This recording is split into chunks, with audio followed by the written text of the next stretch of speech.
This is the Green Room. I'm Katelyn Mattson. In the Green Room, we have Maestro Daniel Hege from the Wichita Symphony Orchestra and Alex Wakim, composer and native Wichitan. His newest work, Dust and Ions Orchestral Suite, is going to have its world premiere this coming weekend at the Symphony Orchestra concert. Hello to you both. Hello. Hello. Thank you for joining me and taking the time to talk about this coming weekend. So this concert is on Sunday, February 23rd at 3 o'clock. Dust and Ions is something that has been a living, breathing piece of work, Alex, for a few years. Can you give us a short history of the work? Yes, absolutely. So I think this whole concept started, I was during COVID and I was in Kansas, really spending time kind of getting reacclimated with looking at stars and kind of being a part of the world around. And I saw this comet, Neowise, and it was just this magnificent moment of like realizing that connection is all around us. And that was kind of the impetus to create this piece. But at the same time, I think there were, some destructive, really destructive events happening. I think the morning before I wrote the last piece, I woke up to the news of the port explosion in Beirut, which a cousin of mine was injured in. She's okay, thank God. But it was this idea that there's such beauty around us and at the same time such destruction. And to juxtapose those two was sort of really the artistic push towards this. And so we created an album initially, and then did a I couldn't do an album release concert because of COVID. So in 21, we did a concert with dancers and adding poetry in 2021 here in Wichita. And then 2023, we did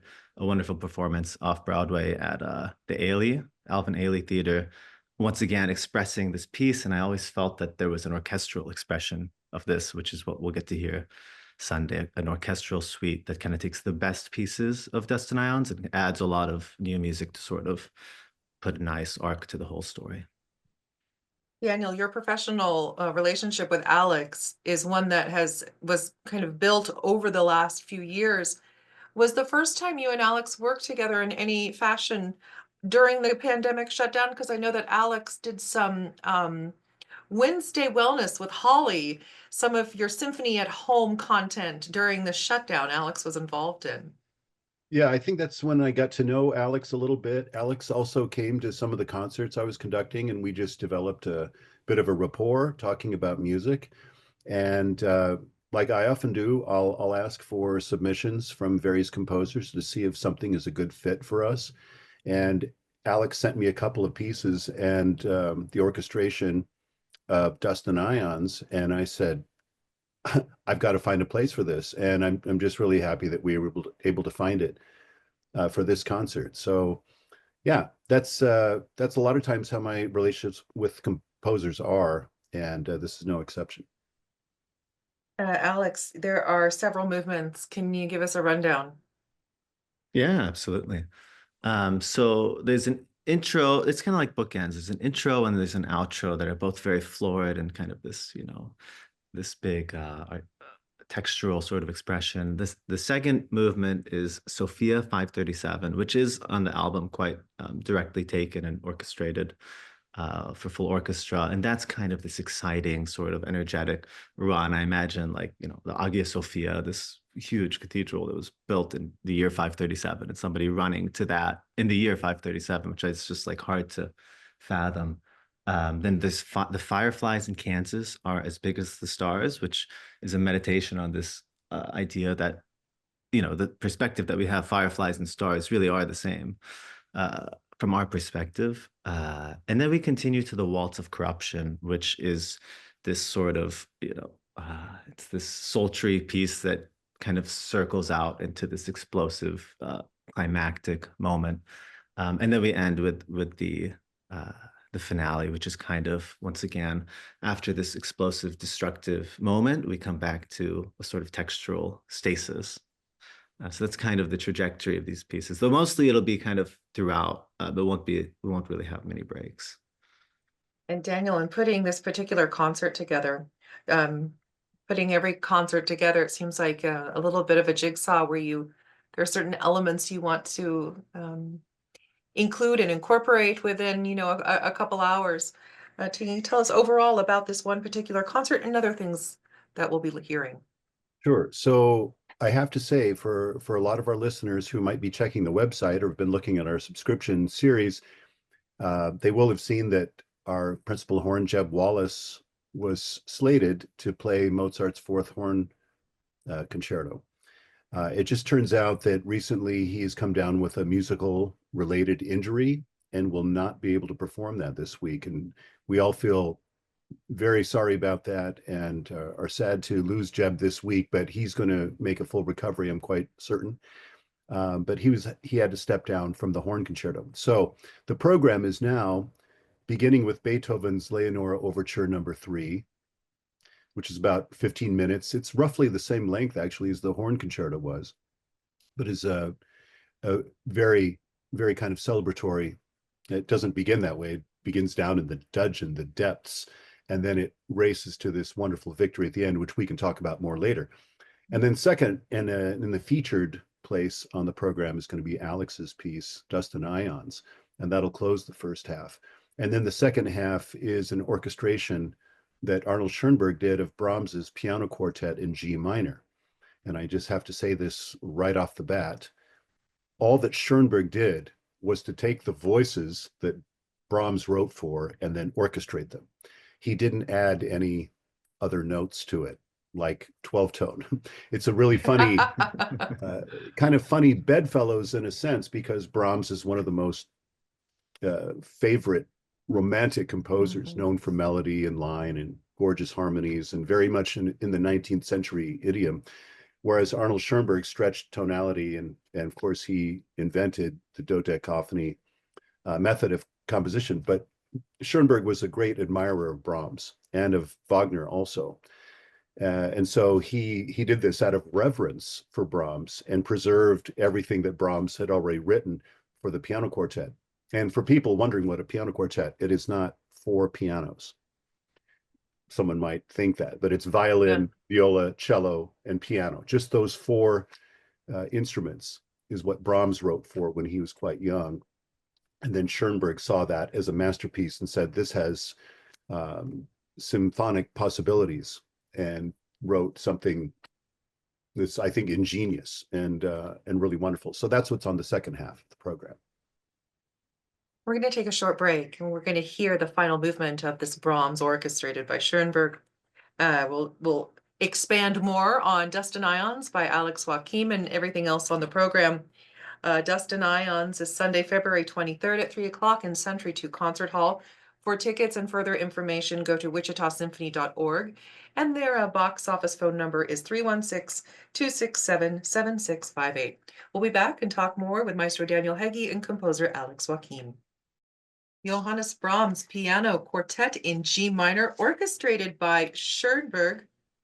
It is being performed with the Wichita Symphony Orchestra this weekend for their next Masterworks concert. Also on the concert, we have Alex Wakim's world premiere, Dust and Ions, and the symphony plays Leonore Overture Number 3. This is the Green Room, and I am thrilled to have both Maestro Daniel Hege and composer Alex Wakim here with me. Thank you to the both of you for being here.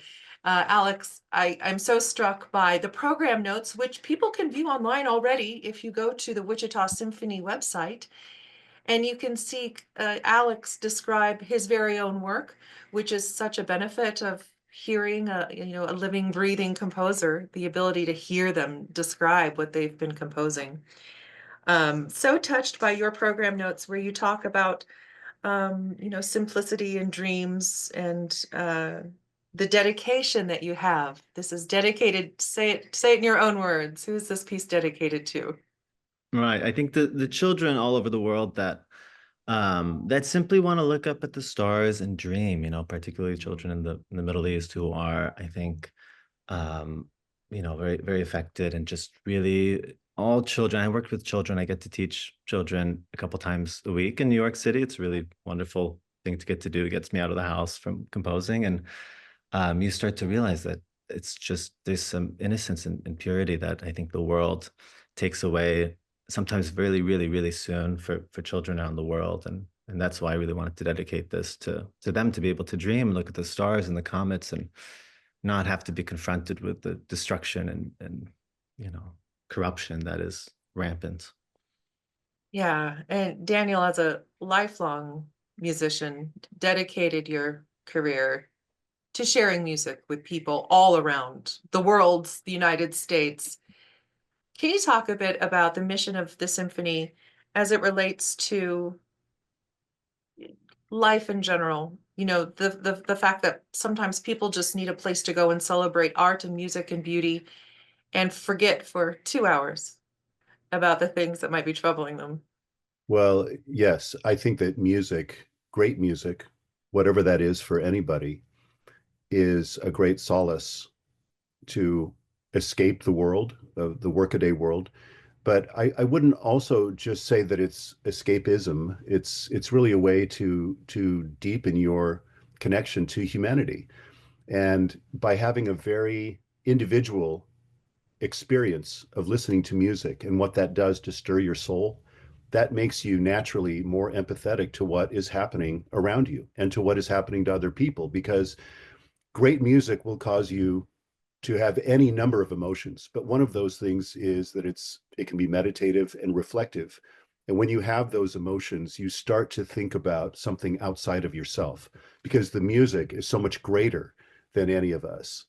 And then when it's being played in that moment, when you're at a live performance, that's something that's deeply communal, which is Yes. something all of us human beings need. We need it whether we know it or not. And I think that a deep experience with music together in this collective uh, auditorium that we're going to experience this in is Yeah. something that is necessary. And in this world of hyperconnectivity where there can be such isolation because the world really is at our fingertips. It's on our smartphones, it's on our tablets and our computers. But to sit in an auditorium with 1,000 other people, all having this human experience together, it does change you in your ride. It opens you up to all sorts of different people, that empathy that you were talking about. And Alex, your piece, the fact that you know, the juxtaposition that you talk about between dreaming of peace and simplicity, yet with faced with the real terrors and horrors of the world. I think it just it's a really beautiful opportunity for anybody who gets to experience it this weekend. Okay, so what else is on the program? We have the Leonora Overture number 3, which has a funny story behind it. Only, Well, you know, Beethoven in his struggle to come up with an overture for his one and only opera. Beethoven wrote 4 overtures for this opera, trying to get the right fit. And the first 3 of them were called Leonore 1, Leonore 2, and Leonore 3. And none of them made the cut. So he came up with something that was much more succinct, which is what we know as the overture today, which is just called the Fidelio Overture. Originally, he wanted to name the opera Leonore. He was going to call the opera that, but switched it to Fidelio later. But he had these 3 concert pieces, Leonore 1, 2, and 3. And of course, Fidelio can also be used as a concert opener. But the Leonore Overture number 3 is probably the most profound and the most kind of weighty, you might say. It actually kind of encapsulates the entire opera in a certain way, because we start with going down into this dungeon, going down with a scale. It's very kind of dark and mysterious. It's where Florestan, Leonore's lover, is imprisoned. And then he starts the music starts to pick up and become much more optimistic. And then we hear this trumpet fanfare that happens off stage, and that is signaling Florestan's freedom and his ability to get reunited with Leonore. So it's kind of this love story. So at the end, it just is jubilant and kind of over the top celebration that they can be together and that he's freed from prison. So it has a whole story within this 15-minute long overture. But it's a brilliant piece. It's really almost like a tone poem than just a mere concert overture. And sometimes it is inserted into the opera. It'll be placed in there as kind of an instrumental interlude. That's up to the conductor, really, if that person is going to do it. But it's a great concert opener, and it's a wonderful piece for us to get to do.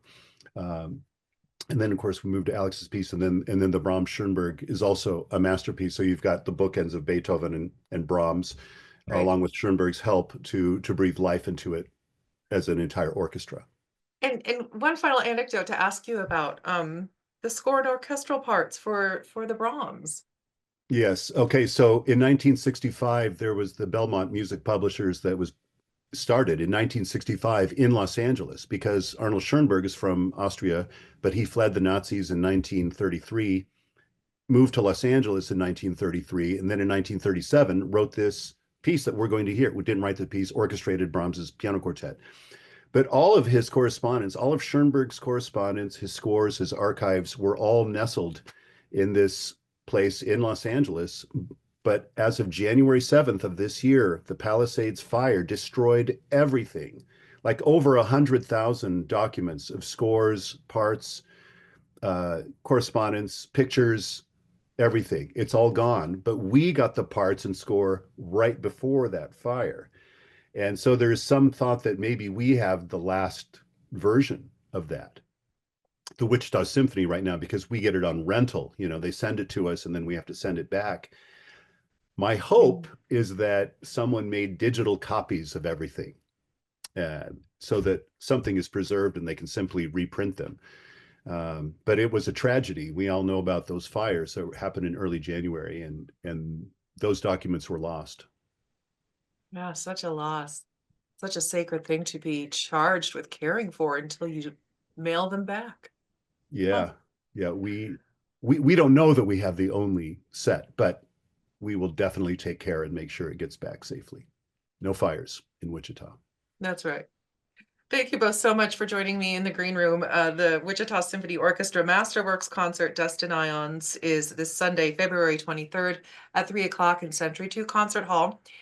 There is a concert talk 1 hour before. So if you show up at 2 o'clock, you can take an even deeper dive into the music. And for tickets, you can go to wichitasymphony.org or call the box office at 316-267-7658. Thank you both for being here. Really love talking with you. Thank you, Katelyn. Great to see you, Alex, and I'll see you soon. Very soon. Thank you all so much. Anytime.